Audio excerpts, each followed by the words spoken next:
Hello, everyone. I have returned from Los Angeles, California, and being consistent with these videos that I'm desiring to post regarding the Beloved Disciples vlog as a teaching ministry and different things. And today I want to really share about the significance of Palm Sunday. Of course, Palm Sunday is very dear to Christendom and to believers and disciples in Christ because as you can see in John chapter 12, it marks Jesus' triumphal entry into the capital city of Jerusalem, and they were waving.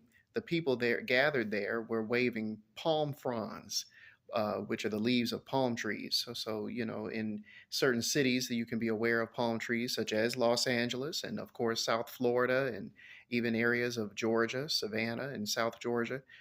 Those palm fronds or the leaves of a palm tree, of course, those are replete in Israel and in the Middle East and in the Holy Land, and they were taking those and waving them as symbols of praise and adoration, saying, "Hosanna, blessed is he who comes in the name of the Lord." And we're going to talk about that throughout this week as we lead up to Resurrection Sunday, as we go through Passion Week or Holy Week. They're used interchangeably, simultaneously, and then also.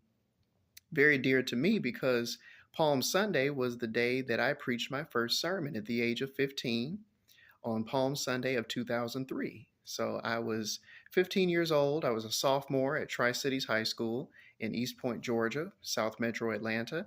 And I preached it at Christians for Change Baptist Church, Pastor Michael Wayne Baldwin, my first Georgia church, my family's church, and first Georgia pastor. And it happened to be Youth Sunday that day as well. And so my first church, of course, I'm originally from Cleveland, Ohio, and my grandparents and I attended the historic Lee Road Baptist Church, pastored by Reverend William Sanders, a Morehouse man, class of '71, and associate pastor Reverend Raymond Prince, who is, to my understanding, pastoring his own church in Cleveland now. Reverend Sanders is retired, and Reverend Prince also owns and operates his own funeral home. And so came to Atlanta at the age of 13 and preached my first sermon, became born again, number one, the summer of 2001. So right in between eighth grade and transitioning out of middle school into high school. So in between eighth and ninth grade, that's when I not only was born again, but also simultaneously that self same summer received my calling into the ministry and preached my first sermon at the age of 15. I had been teaching youth Bible study before then, but didn't deliver an official sermon until Palm Sunday of 2003.